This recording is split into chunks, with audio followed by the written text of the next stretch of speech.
Gente, hoje nós estamos aqui com uma convidada super especial, a Leninha Maia, uma amiga muito querida, pastora na minha vida. Ela é casada, tem 2 filhas adolescentes lindas e nós vamos perguntar para a Leninha aí quanto tempo, Leninha, você trabalha aí com crianças e adolescentes. Isso vai revelar a minha idade. Bem, eu trabalho praticamente no mesmo lugar há 24 anos.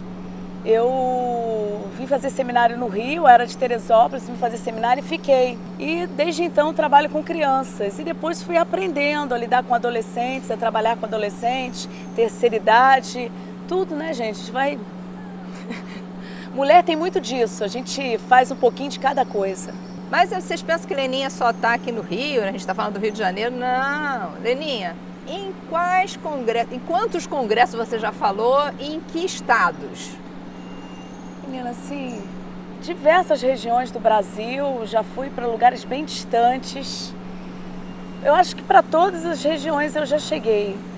Um lugar distante que eu poderia colocar, o pessoal lá de Rondônia, que eu sou apaixonada, tenho um carinho muito grande por eles. De vez em quando eu tô lá. Mas assim, São Paulo, Brasília, pessoal lá do Sul, vou demais para o Espírito Santo. Então, graças a Deus, eu tenho sido abraçada por esse Brasil. Tanto para trabalhar com mulheres, adolescentes, crianças e dando treinamentos também nessas áreas. Leninha Maia abafa por aí um monte de seguidores de adolescente, não é isso, Leninha? É, por aí. Leninha está tendo o prazer de ver alguns já começando a casar. Ih, eu acho que eu falei besteira, né, Leninha? Não, tem alguns, eu tô preocupada. Alguns já formados, alguns que talvez...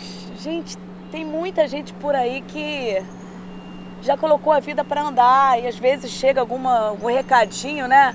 Puxa, você fez parte da minha adolescência, mas eu olho para a pessoa, eu penso que ela tem a minha idade, entendeu? Eu falo assim, ué, já passou isso tudo?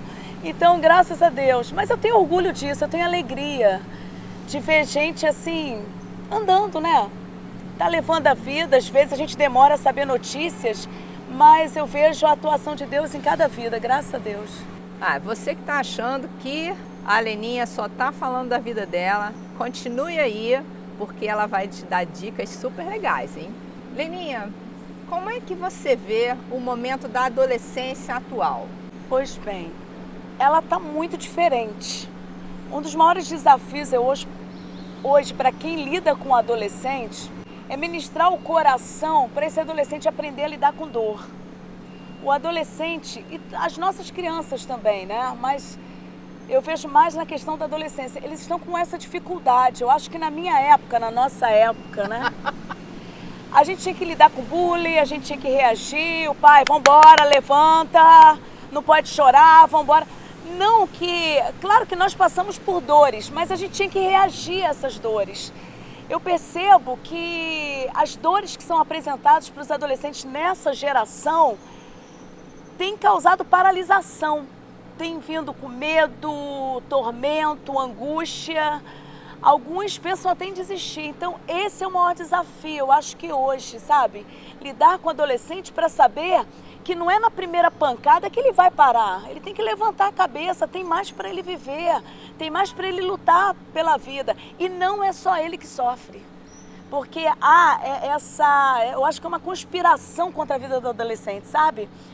Parece que só ele sofre, só ele passa por bullying, só ele tem complexo de inferioridade. Não, se você chegar num grupo de adolescentes e perguntar quem aqui já se sentiu feio, 99%, e aquele 1% mentiu, né? Porque quem aí nunca se olhou no espelho e falou assim, tô horrível?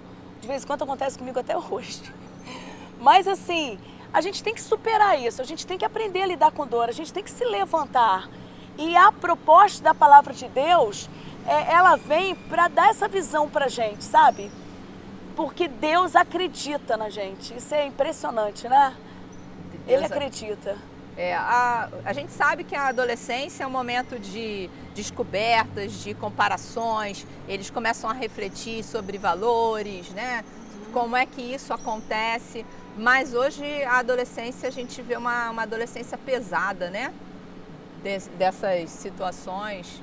É isso mesmo. E você, Leninha? Como é que foi a sua adolescência? Ah, minha adolescência. Eu acho que eu trabalho com adolescente por causa disso. Porra, Não, foi assim, foi bacana, mas eu tive minhas crises, tive meus complexos de inferioridade. Eu lembro que quando eu engordei muito, eu falava muito isso, né? Eu tô morrendo de saudade do meu complexo de inferioridade. Porque meu complexo de inferioridade era por ser magra. A gente engorda e fala assim, ai, que bobagem, né? Mas, independente disso, a minha adolescência foi bacana porque foi o transformar da minha vida no que eu entendi de vida para mim, e eu acredito que a minha vida é baseada no meu compromisso com Deus, foi na minha adolescência. Então, eu tenho muito antes e depois, sabe? Não que os problemas acabaram, não, eles continuaram, mas eu fui tratada e eu acredito que até hoje eu sou tratada por alguém que não desiste de mim. Então, e olha, muitas vezes na minha adolescência eu quis desistir.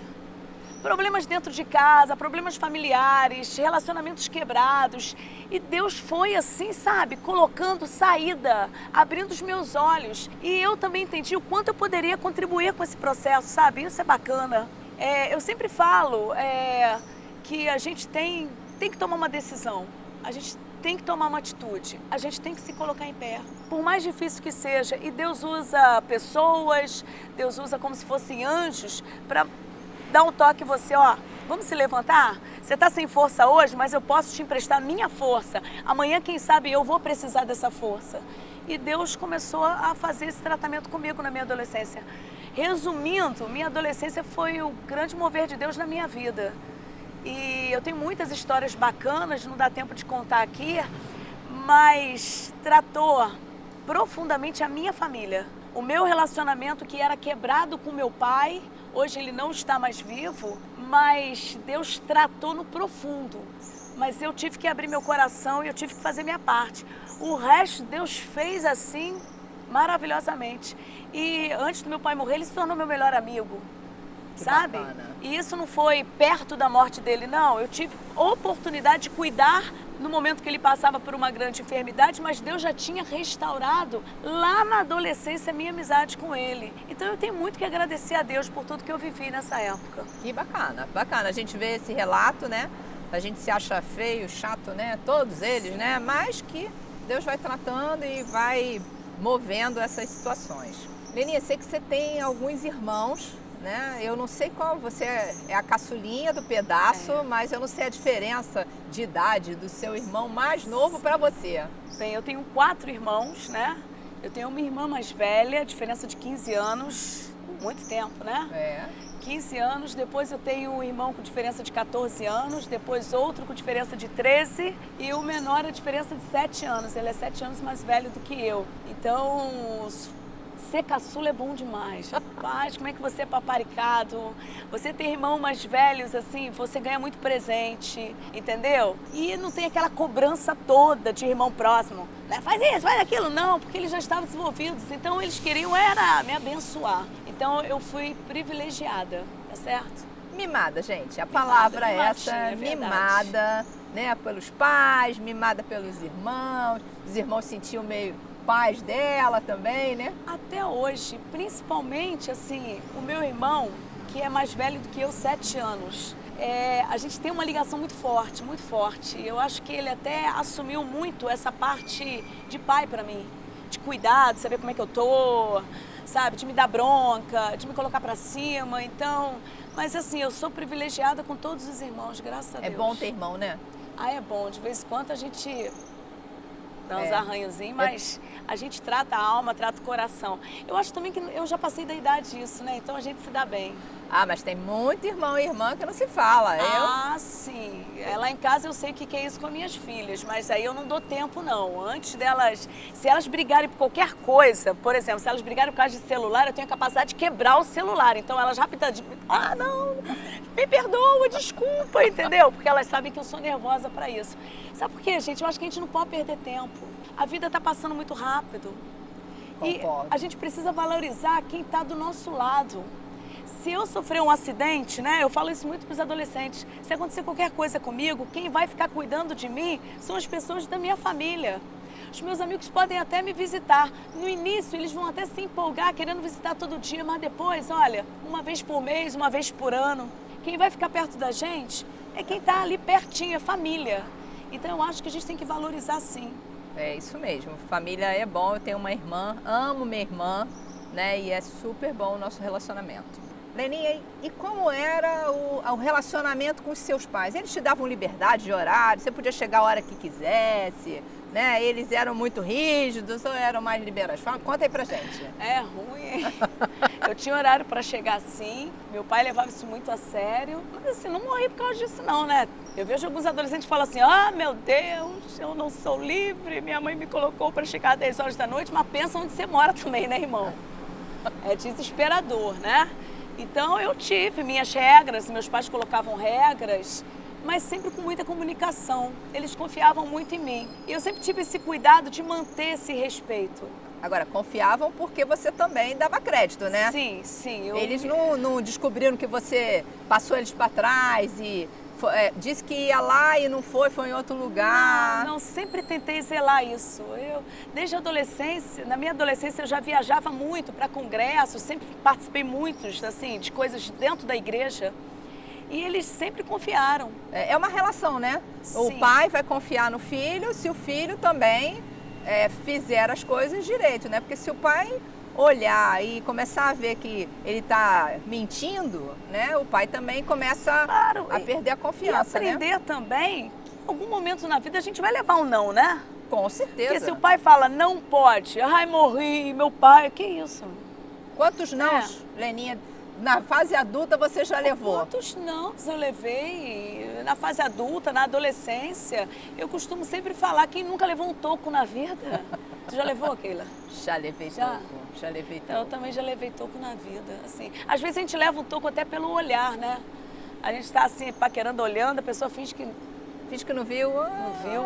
Eu não morri, andei, sabe? Deus teve a oportunidade de me abrir outras portas e eu não vou... Eu acho que é essa coisa mesmo, da gente aprender a lidar com aquele momento que chega o não. Você pode ficar chateada, né? Porque... quero ir naquela festa. O pai fala, não, ali não dá pra ir por causa disso. Claro que na hora você fica chateada. Mas engraçado, como o pai, ele observa a questão da obediência. Às vezes ele fala um não ali, na próxima ele vai falar assim, gostei da tua atitude da outra vez, então eu vou investir na tua vida, vou te liberar. Mas aí, quando o adolescente entra naquela crise, chororô, bico, o adolescente ama fazer bico, estou chateado, o mundo caiu. Então aí o pai começa a falar assim, não sabe nem lidar com um nãozinho dentro de casa, vai aceitar qualquer coisa que for oferecida em festa. Então a gente tem que ter esse equilíbrio, né? Tem que ter esse equilíbrio. E adolescente é inteligente, adolescente é inteligente, sabe? Então é necessário colocar essa inteligência para funcionar, para termos bons relacionamentos dentro de casa com os nossos pais. Porque é dali que vai sair os relacionamentos com todo mundo, né? Sim, com certeza. É a mesma base, né? Você pode dar uma dica sobre relacionamento para os pais? Ah, sim, vários. Em primeiro lugar, tenha tempo para os seus filhos. Tenha tempo. A questão de tempo é dar prioridade. Porque senão o dia passa e você não se envolve. Lá em casa é até uma coisa doida, eu acordo muito cedo. Quando eu não venho de madrugada para o trabalho, eu acordo cedo, monto a mesa, eu faço café e a gente faz a nossa devocional ali, sabe? Conversando, dialogando antes das meninas irem para a escola. Ter tempo de deitar na cama, abraçar seu filho, ouvir, saber como é que foi na escola, como é que foi na igreja, questão dos amigos, sabe? Pai e mãe têm que aprender a dar boas gargalhadas com os filhos, gente. Isso é fundamental. Aliás, isso sabe? A gente é craque, né, Leninha? Nossa, porque como a gente gosta de rir, né? Então, prioridade, tempo, tá? Outra dica que eu dou, começa a conversar com os seus filhos sobre amizades. Procure saber quem são os amigos dos seus filhos. Seja amigo deles, sabe? Outra dica que eu dou é você... Vai chegar determinada idade do adolescente que ele vai querer testar se o que você fala é verdade. Verdade. E ele vai procurar um coleguinha da escola, alguém. Seja mais esperto, pai e mãe. Direcione alguém, sabe? Alguém que não seja chato. Alguém que seja amigo. Eu tenho duas pessoas especiais, assim, muito na minha vida com Miriam e Vitória. Tio Dudu e tia Roberta. Então, elas já sabem, sabe? Algumas situações elas compartilham com eles. Então, isso para mim é fundamental. Porque eu sei que vai ter um momento que, por mais que eu seja missionária, por mais que eu seja uma pessoa Mãe até com aberta, experiência para falar com adolescente, aqui, ó, dentro de casa eu tenho que ter as minhas estratégias. Não é assim, não. Então, nós precisamos de pessoas boas ao redor da nossa família para que os nossos filhos também se espelhem, entendeu? Leninha, tem muita coisa assim do pai falar assim, eu sou amigo do meu filho, né? Ele é meu amiguinho. E aí essa relação de pai é pai, né? Ele tem que assumir o lugar dele de pai. A mãe é mãe, tem que assumir o local. Você pode ser mais chegado, ser amigo, mas o seu papel principal, né, é ser pai e ser mãe. Aconteceu isso ontem. A Miriam foi falar alguma coisa e eu fazer, você está trocando, invertendo papel. Nós temos uma amizade, mas lembre-se, eu sou sua mãe. Então, a gente tem que assumir o nosso papel de orientadores, conselheiros, né? Nós precisamos colocar limites para os nossos filhos, sim. Eu acredito muito nisso. Essa coisa de você dar liberdade total. Daqui a pouco ele não vai nem te enxergar no meio da liberdade. E vamos ser sinceros, como pais normais, sadios, né? Vamos colocar assim, que a gente está vivendo uma sociedade muito louca. A gente deseja o melhor para o nosso filho, né? A gente deseja até que ele tenha uma vida melhor do que a nossa. Mas a gente tem que saber dar limites, a gente precisa colocar as coisas claras, contar com as responsabilidades deles, não isentar os nossos filhos de tarefas dentro de casa, que eu acho isso fundamental. Eles precisam ajudar nas tarefas de casa, eles precisam saber que a conta é cara, porque às vezes tem pai que tenta maquiar. Eu acho que eles precisam ganhar essa responsabilidade dentro de casa, não é crescer para levar pancada lá na frente. Como pais, nós precisamos passar isso tudo hoje. Podemos errar, mas a gente precisa assumir nosso papel de pai e de mãe. E se errar, ter coragem para pedir perdão. Opa, isso aí é porque você vai estar ensinando o teu filho assim também, que é necessário pedir perdão. E sempre olhando nos olhos, gente. Filho ama que a gente assim, olhe nos olhos, sabe? E outra coisa, quando eu falei sobre priorizar tempo, priorize tempo prestando atenção nele, sabe? A gente tem uma facilidade muito grande de ir pro celular, né? Tá lendo livro, tá cozinhando. Às vezes eu tô cozinhando lá e as minhas filhas estão próximas de mim. Claro que surgem conversas maravilhosas, mas pega aquele tempo gostoso, priorize, né? O teu tempo. 2 dias atrás eu estava em casa e eu preparei o jantar com taças, né? Para as meninas, para minha mãe lá. Engraçado que como isso faz bem, né? A gente conversar. Eu sempre quando chega alguém diferente na minha casa, eu quero dar o melhor. Nós precisamos fazer muito mais para quem está dentro da nossa casa, seja cônjuge, seja para os nossos filhos. Nós precisamos dar o melhor, né? Porque a gente tem essa tendência também, Keila, de tentar fazer sempre o melhor para os outros de fora. E guardar a melhor louça, a melhor taça. Educado, às vezes, muito com pessoas de fora. Aprenda a ser educado com as pessoas de dentro, principalmente, né? Aliás, posso falar uma coisa? Última dica que eu dou. Para você que é pai, mãe, para você que é filho, aprenda a deixar saudade, né? Eu não sei até quando a gente vai viver. Eu tô falando contigo aqui, eu posso não estar viva amanhã, mas será que eu vou deixar saudade? Tem gente que morre e a pessoa... Graças a Deus. Né? Aprende a deixar saudade na vida das pessoas, aprenda a fazer falta. Sabe, aquela coisa gostosa. E nós temos tantos exemplos maravilhosos de pessoas que passam pela nossa vida e deixam saudade, né? Que sempre quando a gente lembra dessas pessoas, vem algo gostoso dentro do nosso coração. Agora, você imagina, nossos filhos vão crescer, provavelmente vão seguir suas vidas, alguns ficarão distantes e aquela saudade na alma deles. Que saudade que eu tenho da minha mãe, do meu pai. Aprenda a deixar saudade. Aprenda a deixar saudade. Agora a gente quer saber mais um pouquinho da Leninha. Leninha, como é que era ou foi o seu relacionamento com os amigos da escola? Os meus? Os seus amigos da escola. Eu sempre falei muito, né? Sempre falei muito. Então eu não tinha dificuldade de fazer amizade, não. Nunca tive. Agora assim, sempre eu lembro, essa característica é muito forte. Eu sempre tomei muito para mim a dor dos outros. Muitas vezes isso não era nem muito certo, porque eu não conseguia separar. Hoje, eu consigo assim, lidar com a dor do outro, mas sem me afundar nela. Isso é Mas importante. sempre quando eu via alguém sofrendo na escola, passando por bullying, eu não queria nem saber do meu bullying, porque eu não estava nem aí mesmo. Mas assim, eu sentia a dor do outro, eu queria defendê-lo, sabe? Criança eu já fazia isso. E sempre eu tive boas amizades, eu sempre fui de escolher muito as minhas amizades. Porque na escola, no clube, em qualquer lugar, a gente tem as pessoas, as amizades boas e as Sim. amizades ruins. E a gente precisa saber escolher, né? Eu recebi muita orientação dentro de casa para isso, sabe? Sobre a questão de escolher amizades. Os meus irmãos, por serem mais velhos, aí, se eles sentissem cheiro de uma amizade ruim, eles tinham a capacidade de me enforcar, então eu tinha muito cuidado com isso.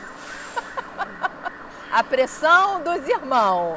Eu sentia tanta dor do outro que eu lembro que os meus irmãos eram mais velhos, então eles tinham a oportunidade de me dar, na época não era nem Barbie, meu Deus, era Suzy. Eles me davam uma boneca igualzinha a Barbie, né? Eu ganhava e eles me davam várias, eu tinha dó de quem não tinha. Eu ia dando minhas Suzys. Aí minha mãe um dia chegou, cadê suas bonecas? A mãe, fulana não tem. Mas você ficou com alguma? Não. Eu tinha essa facilidade, até hoje ela lembra disso. De eu pegava e dava o que eu tinha, sabe? Que eu não queria ver nenhuma criança triste. Mas você brincava de boneca? Não. Eu não tinha muita facilidade de brincar de boneca, não. Eu confesso a vocês. Hoje, né, a pessoa assim, brinca de boneca, mas assim... Não que eu não brincasse. Mas não ficava tempo brincando com isso, né? Eu gostava muito de quê? De falar, de ajudar desde criança, gostava de bola. Na minha adolescência, jogava vôlei, eu era bem viciada nisso. O tempo todo era vôlei, pra mim era vôlei. Então, eu não, assim, boneca. Eu lembro que eu tinha uma brincadeira que eu gostava muito. Eu não sei se eu conto. Eu colocava, não sei se eu conto. Pegava o bombril, né? Ia para um local mais assim, deserto. Ai, meu Deus, não conta não. Os meus amigos colocavam fogo no bombril e ficava assim, rapaz, aquilo aparecia aquelas luzezinhas, eu achava aquilo o máximo. Também era pobre, né? Não tinha muita coisa, era pobre. E eu amava brincar em lama. Montar coisa em lama, sabe? E não morri por causa disso, não. Meu Deus do céu, não tive brinquedo. Que nada, gente. Foi mega divertido, tudo isso. Tudo isso. E outra coisa, a lama tem uma coisa boa pra gente, né? Que eu chamo da vitamina S. Da sujeira, né? Da sujeira, né? Minha mãe não achava, não, mas... assim, minha infância foi muito legal com isso, sabe? Não posso reclamar, não. Eu também tive uma infância bem legal. Porque a brincadeira que eu mais gostava... é pular corda. Gente, como eu amo pular corda. Pular corda. E quando minha filha nasceu, né, meu segundo filho, minha filha nasceu, eu vi como é que era, provavelmente eu era assim, né, porque ela não andava, ela pulava. Eu tinha uma brincadeira também que eu amava. Elástico. Você lembra que colocava, gente, coisa mais antiga, né? Colocava elástico na perna assim, e você pulava dentro. Aí colocava as duas pernas assim. Eu vou falar uma coisa pra você. É brincadeira de elástico. Elástico é uma brincadeira da sua geração. Na minha não tinha essa elástico. É muito diferente a geração, né? Muito diferente. Já me senti aqui. Acho que é de região. Entendeu? Bambolê. Bambolê, nossa, que delícia. Até hoje, eu sou boa nisso. Não, eu não sou boa. Eu sou. Eu treinei muito, gente. Treinei muito. Então, magrinha, né? Tal. Deve ter tido um monte de apelido. Garça, Olivia Palito. Quem mais me deu apelido foi meu próprio irmão. Irmão é bom pra isso. Eu lembro que na minha época tinha um desenho chamado He-Man. E eu crente que ele ia me chamar de She-Ra, não era não. Ele me chamava de esqueleto. Olivia Palito, né? Mas assim, eu venci isso tudo, graças a Deus, sou sarada, tratada. E se eu tivesse a visão que eu tenho hoje, eu não teria passado nem pelas dores que eu passei, de me sentir complexo de inferioridade porque é magra, pelo amor. Nossa, né? eu tenho uma barriga, não vou botar biquíni. Que barriga, querida. A vida muda muito. Eu vejo muitas adolescentes que não entram nem na piscina. Vão em acampamento, vão em eventos, não entram na piscina. Daqui a 15 anos elas vão falar, por que eu não fui? Porque tudo vai piorar, irmã. Né? Então, aí vai falar assim, por que eu não fui? Tem que ir agora, tem que curtir agora, do jeito que você é, tem que se amar, sabe? Então, eu acho que você quer ver uma lição, vai pra praia. Você vê criaturas de toda forma. E as pessoas se respeitam. Quem fica olhando muito é porque é um doente. E felizes Então, com elas, não né? Tem que aprender a se amar. Tem que aprender a se amar. Ai, estamos chegando ao fim. Puxa vida, foi tão bom, né? Foi bom esse bate-papo aqui. Tem alguma coisa que você queira deixar aí de dica para pessoa que está te tem. falando? Eu não consigo me calar. Isso. A grande mudança na minha vida realmente foi minha entrega a Deus, totalmente. Eu entreguei minha vida, sou cristã, né? Resolvi lidar com a minha vida, oferecer a Deus para cuidar de pessoas. E eu olho para trás, eu vejo tudo que Deus fez por mim, toda a misericórdia que sempre teve com a minha vida. E é muito gostoso chegar a uma conclusão, que Ele resolveu me amar. Eu não teria essa iniciativa. Ele resolveu me amar, cuidar da minha vida. E até hoje eu estou sendo tratada. O tratamento não acabou não, o tratamento ele acaba quando a gente morre. Até hoje eu sou tratada, mas até morrendo eu sei para onde eu vou. E tenho tranquilidade e paz no meu coração. Por isso, para você que está me ouvindo agora, dica que eu dou, procura Deus. Se você, eu não acredito, vai para o meio do mato e fala assim, eu não acredito. Me mostra, me dá um sinal. Eu tenho certeza que Deus vai falar ao teu coração. Tem o tempo exato de Deus, tem um momento certinho. Mas a vida só é preenchida quando a gente tem esse contato verdadeiramente com Deus. Eu não estou falando de religião. Sabe, as pessoas se apegam muito, principalmente às vezes o adolescente, para tentar superar suas dores, se apega em religião. E às vezes se agarra num Deus que tem que dar tudo certo só porque eu estou seguindo a Deus. Não! A gente passa por dores, nós passamos por lutas, mas a gente tem que se lembrar que nós teremos o nosso Deus que vai cuidar da nossa vida, vai nos dar suporte para atravessarmos. Então, o que eu deixo de maior que tem na minha vida é que Deus é meu maior e melhor amor. Legal, Leninha. Deus é nosso maior amor mesmo. E Leninha tá nas redes sociais também, né? Você pensa que ela tá só fisicamente aqui com a gente? Não, ela tá nas redes sociais. Ela tá no Facebook, ela é Leninha Maia. No Instagram e no YouTube, né? Ela tá lá, tem alguns vídeos para você. Vai no Instagram dela, vai no Facebook dela, curte lá, manda mensagem para ela, né? Fique muito à vontade sobre isso. A gente vai amar receber. Eu vou amar receber suas mensagens. Sei que Leninha também vai amar receber essas mensagens. Tamo junto, gente. Um beijo pra você, Leninha. Foi demais de ficar com você aqui. Ai, muito bom. Obrigada, gente. E é uma amizade de muito tempo. Minha amiga, minha irmã, gente que eu amo demais. Acompanhei o crescimento dos filhos, que eu sou apaixonada também. E obrigada. Obrigada por você me ouvir, pela tua paciência. Obrigada. E qualquer coisa, eu trabalho na Catedral Presbiteriana do Rio de Janeiro. Trabalho em tempo integral aqui e amo servir a Deus. Um beijo no coração.